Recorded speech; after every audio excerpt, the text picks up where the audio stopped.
Well, welcome to today's episode of Wesley Live. I am so excited to have Pastor Mike Skor with us today.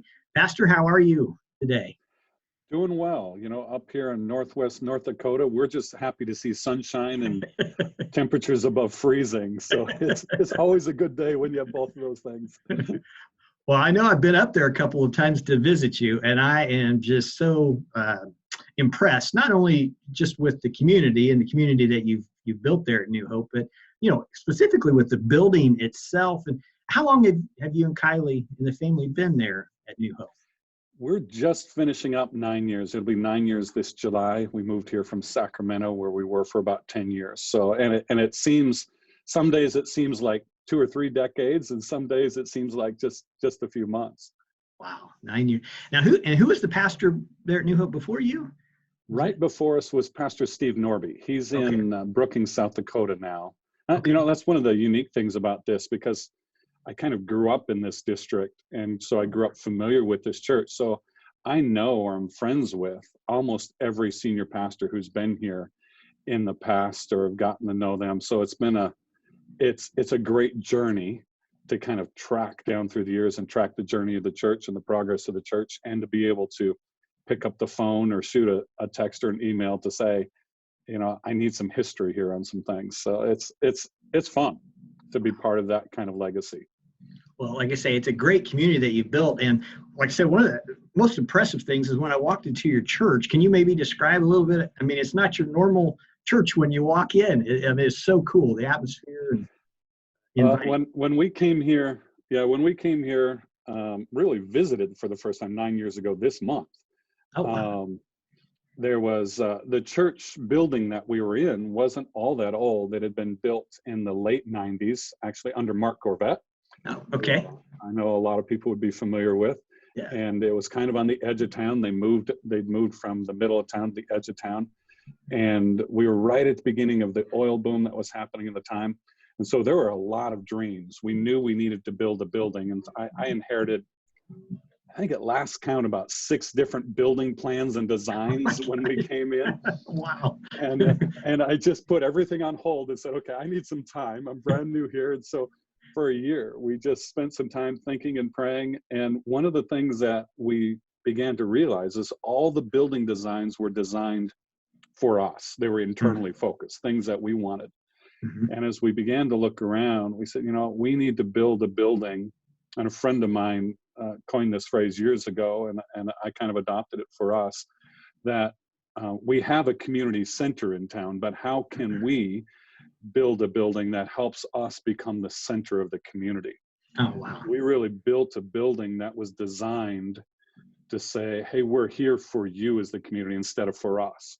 So, we added on, about tripled our square feet, and built a space for a coffee shop, but we chose not to run the coffee shop. We leased that out to a local great business. They're part of New Hope. They're kind of the big coffee shop area or owners in town. There's another space that we lease out to a daycare. So they're part of the community. And then there's a huge lobby gathering area that we just love, and an indoor playground. There's, even in the middle of the summer, there's not all that many outdoor days, whether it's mosquitoes in the middle of the summer or snow in the winter. And so, the joke that we say is, especially in this area where a lot of young families move in to be part of the oil field, is they can come in, they can grab a cup of coffee, they can put their kids behind glass, and they can have a real conversation and they can all enjoy it. And then we built a worship center specifically to be able to give away as a concert venue. And then really with a regional reach in mind, built some technology into it so we could begin to prepare for reaching out to smaller communities that may not be able to have a full-time kind of presence. And of course, we had no idea what was coming this spring. And that was part of what prepared us for even what we're in these days.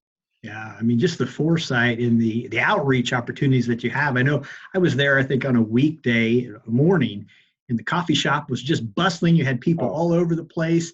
The indoor playground was busy. You had parents and kids. And then I think there was a MOPS group too, maybe meeting in the lobby. I mean, it was just alive and bustling, and it was just such a neat. I'm getting goosebumps literally right now thinking about it. It's so much fun to watch because I mean we don't own the building in any way, shape, or form. It really is given away to the community, and you know, there's always somebody there. I have to kind of be careful. I have to sneak in a back door a lot of times because if I walk that way, it'll take me an hour to get to my office, and that's not all bad. Some days, you know, that's a real good thing, but there's other things that need to get done too. That's true. So it's been a big year for you. Now, we are extremely proud that you are a Wesley Seminary alum, but I happened to see that you were named Oakwoo's Alum of the Year, Distinguished Alum of the Year. That was very cool. Can you tell us a little bit about that and how that happened? That was a surprise for me too. It kind of happened in the transition. Of course, they transitioned their presidents this year, and I've been part of the board of trustees there. And of course, their new president is a good friend of mine, actually a college friend of mine. And so I'm not even sure how my name came into that whole mix, Joe. I was kind of surprised and honored to be part of that. And you know, it's fun to see what's happening with that school as well, really taking some new turns and some new strides underneath new great leadership. So it was an honor to be part of that, and I appreciate the opportunity to be part of that. Well, congratulations. It certainly looks like there's a lot of exciting things happening at Oakwoo. So Yeah. we're seeing that from here. So congratulations on the work there. Thanks. Now, another thing, how many services a week?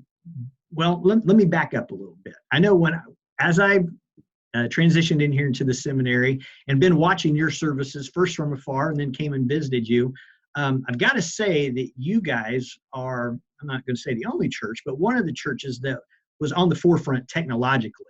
And I mean, pre-COVID, you guys, again, from an outside point of view, seem to have just been on the forefront technologically and seem to have been well prepared for this COVID. So could you speak to that a little bit? I mean, your foresight, again, having the technology ready and prepared, and your services that you already provided. And then as we transition into COVID now, how did that happen? How does that take place? I mean, there's a lot of intentionality there. Well, yeah, I'm trying to think how I can summarize that all down. And I don't mean to over spiritualize things, but I don't know that we can take credit for it. It really was a leading a few years ago that we needed to go online. Part of it was looking around at where we live, making sure we're being contextual in the culture we have, and being in the middle of the oil field. We have so many families, primarily guys, but not all guys, who work in the oil fields, and those are just crazy hours. I mean, they'll be on for 2-3 weeks at a time, long, 12, 14-hour shifts, and then get a week off. And some of them actually their families are in other parts of the country, so they're here part-time and then they're part-time.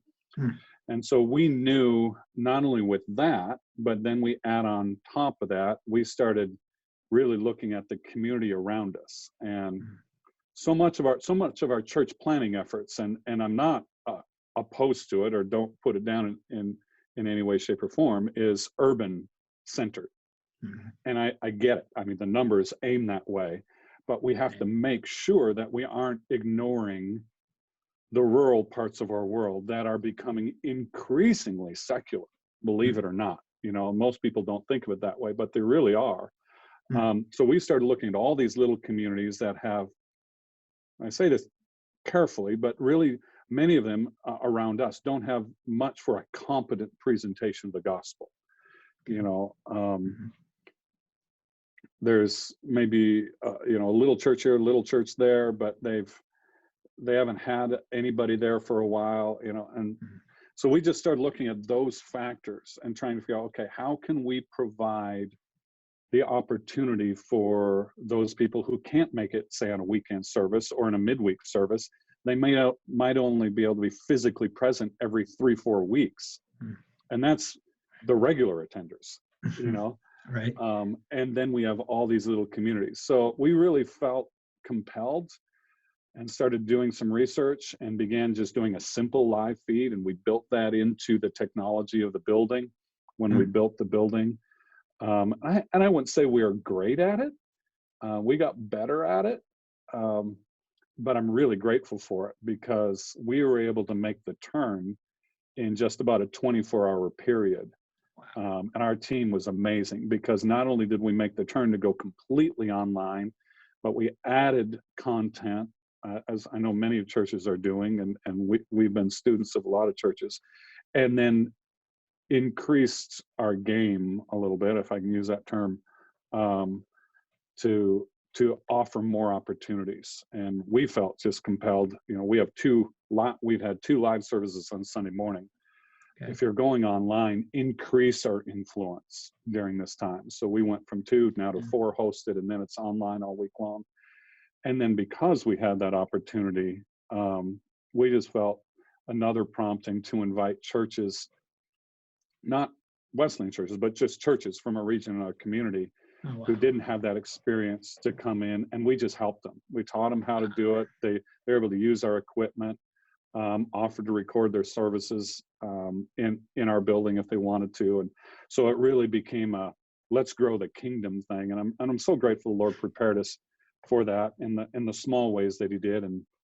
And we, again, I can't say it enough. Our team's just been unbelievable in the long hours they've done and put in, and flexibility. We joke that in 24-hour period, we fired all of us from our jobs and rehired all of us in new jobs. And we really have in so many ways. And from family ministry, they're doing some incredible things. They've added onto that online worship experience. They've got interactive experiences. They've got servers and Minecraft servers and different things. So they're all interacting. They're doing all their small groups online for students. And there's others I know that are doing just phenomenal. But it's just been fun to watch and fun to be part of. And the Lord's really blessing it, I think, in some huge ways. We're hearing all kinds of stories happening. Yeah, definitely. I'm sure there was a lot of work that went on behind the scenes, but from my perspective, you just seemed to be just seamless, and it just was like you already had the technology. Seamless, I'm sure. I can't. Well, so proud of what you're doing there, and just to be able to, for you again to have that foresight and that heart to share it with those in the community, that's just incredible, Mike. So, big applause to you for that. So, with the COVID stuff, I mean, what's been the biggest challenge for you? That's a great question. I think the biggest challenge for us when we made that turn and realized what was happening, we kind of put in a new place. We call it kind of our 3-step strategy, we kind of put it in line with our mission, but we're calling it go big, go small, and then eventually we get to go party when we're all back together. I love it. Wow. And the go big is about how we believe we've been given an opportunity, despite everything, to deepen and expand our influence across our region. And so that's been a lot of the online stuff. The biggest challenge, I think, has been to go small. As the Lord's allowed us to grow and do some things over the years, it's easy for us to become disconnected. And I think as a society, especially here in the United States, we're increasingly disconnected. We read stuff and talk about that all the time. And in this time, it could be incredibly easy for us to become disconnected. And in fact, I was making phone calls this morning to some people and just asking, what can I pray with you about? And they said, you know what, we're all living together in the same apartment, and we're thinking, we still aren't connecting.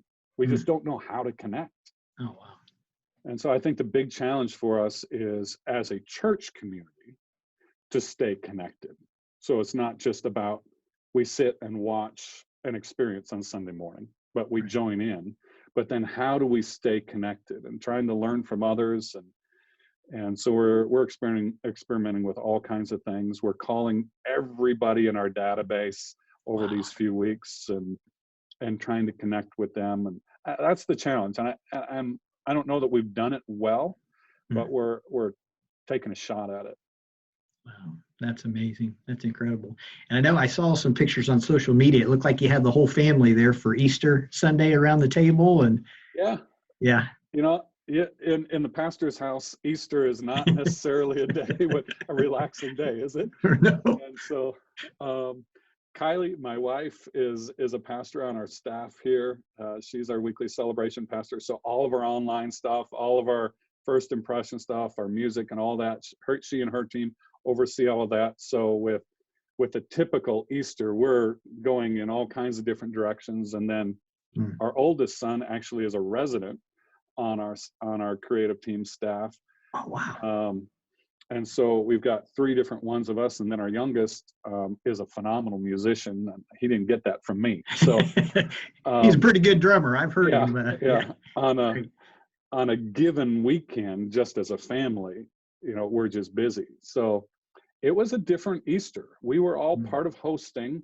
So we all were hosting, but we all sitting in, our oldest came over from his apartment, but we were all sitting in our pajamas, which I have to admit, there's a part of that I'm like, I could get used to preaching on Tuesday and then sitting with my cup of coffee on Sunday. Maybe I shouldn't admit that out loud in public, but we can't remember the last time that just the 4 of us sat around a table for Easter. If we do something, we invite others into it. And it was a fun just moment for us and relaxing moment for us in the middle of watching some great things that God was doing.